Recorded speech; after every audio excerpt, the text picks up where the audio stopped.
Olá, meu amigo, minha amiga. Nós todos estamos vendo a cotação do dólar bater recordes aqui no Brasil.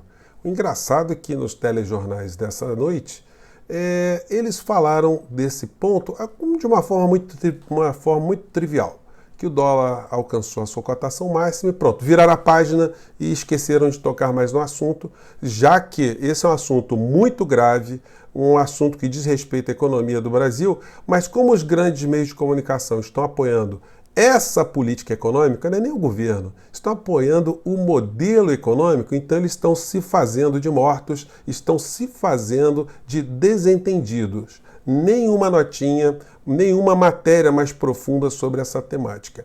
E o ministro Guedes, demonstrando muito nervosismo lá nos Estados Unidos, deu declarações com certo saudosismo do governo Pinochet.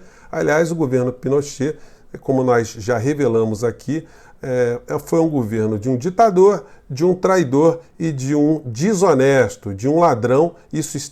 Essas informações estão todas as literaturas, todos os tribunais chilenos pós-Pinochet, que o condenaram por vários crimes de várias naturezas. Há, inclusive, até indicações que ele estivesse envolvido também com tráfico de entorpecentes. Bom, tá aí, é a literatura que nos apresenta esse tipo de situação. O ministro Guedes mostrou-se, então, com um certo saudosismo daquele tempo que ele trabalhou no governo, onde ele podia fazer o que ele quisesse, onde o setor econômico, os Chicago Boys, podiam fazer qualquer coisa, porque quem discordasse era morto, era desaparecido, era torturado. Então ele comentou aquela coisa do AI-5, que pegou muito mal, e ajudou a situação na economia interna aqui se aprofundar negativamente. O ministro disse, então, que nós não sofreremos grandes solavancos. Será que o ministro está falando a verdade ou será que ele está mentindo mais uma vez? Se a gente pegar, por exemplo, os estudos do IBGE, que realiza sobre a industrialização e a desindustrialização no Brasil desde 1947, eu vou colocar esse gráfico para vocês analisarem em todos os governos como é que foi o desempenho da participação da indústria no PIB aqui no Brasil. A gente vai vendo aqui o gráfico desde 1947, vai chegando no ponto mais alto aqui em 1985, no comecinho do governo Sarney, e depois a gente começa a ter algumas quedas até chegar aqui no ponto de retomada no comecinho do governo de Lula, né, nos primeiros meses do governo Lula, e a partir de então, infelizmente, a desindustrialização no Brasil, ela se acentua, ela vai se despencando, chega no governo Dilma, ela desce um pouco mais, e se o gráfico fosse atualizado, ele estaria quase aqui debaixo da nossa mesa aqui, porque de lá para cá, de 2014 para cá, o que nós só estamos observando é um processo de quebra das indústrias nacionais. Logo, o Brasil fica muito dependente de muitos manufaturados, de muita tecnologia, de muitos insumos que vêm de fora do Brasil. Químicos, a indústria petroquímica, remédios, trigo, gasolina, eletrônicos, máquinas e equipamentos. Tudo isso o Brasil paga em dólar. Então é óbvio que se o dólar variar aqui, tudo isso vai ficar mais caro aqui internamente e a gente vai sofrer um baque. Mas o ministro faz o papel dele de animador de auditório sofisticado, mentindo para as pessoas de uma maneira geral. Mas essa situação toda que o ministro apresenta também é decorrente muito do crédito que muitas pessoas depositam ainda sobre essa criatura.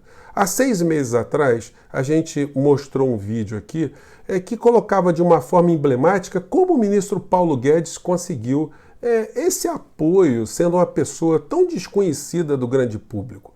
Será que teve alguma campanha nas mídias, nas redes sociais, para tirar esse personagem que trafegava nas sombras para uma condição de estrelato?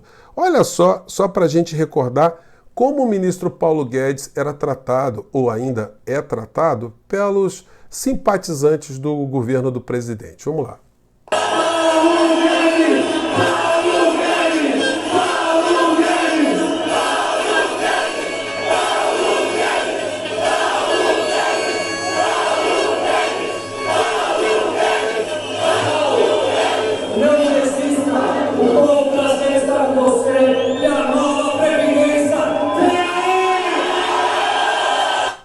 Pois é, será que o ministro Paulo Guedes, com o dólar quase a 4,30, se ele fosse nessa manifestação, será que as mesmas pessoas gritariam o seu nome com tanto entusiasmo? A conferir. O ministro Paulo Guedes, então, ele demonstrou esse destempero todo, colocando aqui aquela fala de uma forma muito irônica, né? De uma forma muito sarcástica, né? Mostrando aqui que ele, de fato, teve uma recaída quando o assunto é apego à democracia. Vamos lá. Ou foi diferente? É inconcebível. A democracia brasileira jamais admitiria. Mesmo que a esquerda pegue as armas, invada tudo, quebra tudo e derrube a força o Palácio Planalto, jamais apoiaria um AI-5. Isso é inconcebível. É claro que, como nós estamos vendo, isso aí foi uma fala do ministro Guedes absolutamente irônica. Ele é um encantador de auditórios.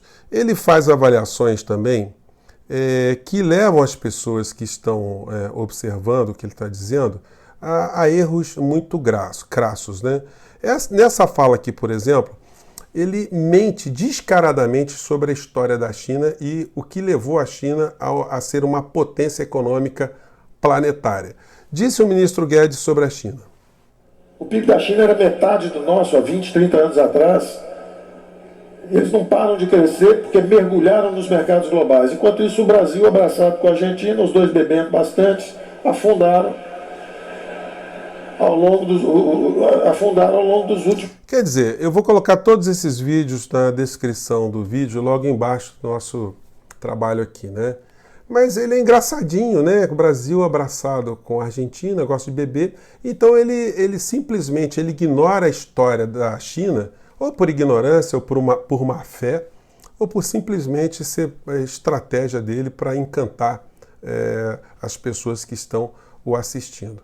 O que aconteceu na China, basta qualquer pessoa pesquisar em qualquer lugar, é que até 1949 a China era um país com uma população gigantesca e absolutamente agrária. A China não produzia nem um palito de fósforo, nem um alfinete.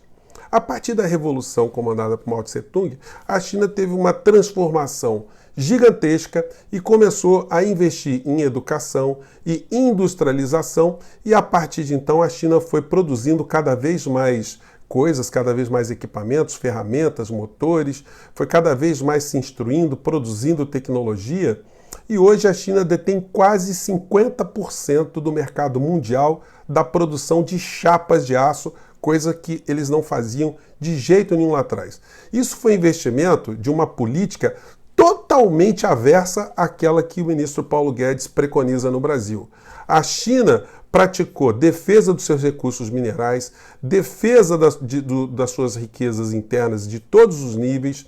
Eles investiram maciçamente em educação, criaram inúmeras estatais e têm regramentos para as estatais muito rígidos. Estatais na China têm que servir para o povo chinês.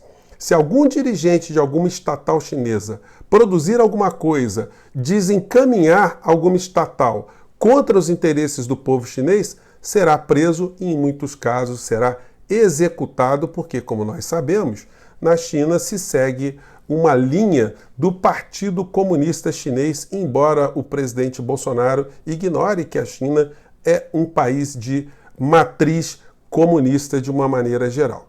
Como a China passou a ser autossuficiente em tecnologia, em metalurgia, em tecnologia de tudo quanto é natureza, eles pararam de importar produtos industrializados dos grandes centros colonizadores e por isso que a economia mundial está sofrendo um grande baque, porque os chineses não precisam importar absolutamente nada. Tudo eles produzem dentro do seu próprio país. Então, o que o ministro Guedes diz que a China chegou a essa condição porque se abriu, foi exatamente o contrário. Ela só chegou a essa situação porque ela se fechou, se fortaleceu, quando ela ficou com bastante soberania sobre várias pontes, vários pilares estratégicos, aí sim ela começou a ir para os mercados, mas numa condição muito mais favorecida, muito mais favorável do que essa que o ministro Paulo Guedes ignora. Bom, gente, deixa eu ver se tem mais alguma coisa aqui. O ministro Guedes, ele faz falta? Ele não faz falta não, sabe por quê, gente? porque qualquer pessoa poderia fazer a mesma política econômica, poderia comandar a mesma política econômica que ele está praticando, que não é dele.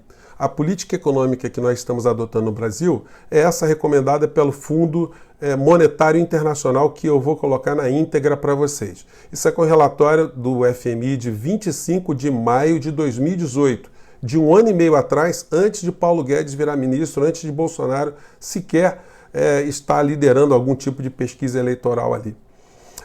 Qualquer pessoa que viesse para o lugar de Paulo Guedes para fazer isso aqui, estaríamos na mesmíssima situação. Portanto, tanto ele quanto até o presidente Bolsonaro são figuras descartáveis, desde que o modelo do Fundo Monetário Internacional continue a ser apregoado, continue a ser aplicado aqui no nosso país. Eu vou colocar esse relatório do FMI para vocês também, e vocês ficariam assustadíssimos de verem como o ministro Paulo Guedes simplesmente reproduz aquilo que vem lá de fora para dentro do nosso país. Vamos ver se a gente lentamente consegue ir conscientizando pessoas, divulgando esses dados, ampliando essas informações, para a gente fazer como os chineses, né, gente? A gente conseguir salvar nossa pátria, salvar nossas riquezas nacionais, melhorar nossas empresas públicas, valorizar o nosso povo, levar saúde e educação para todos os brasileiros, né? Quem sabe esse sonho a gente consegue realizar um dia. Eu fico por aqui, um grande abraço. Se você gostou, dê um joinha aí, compartilhe o nosso vídeo, tá bom, gente? Um grande abraço, até o próximo vídeo.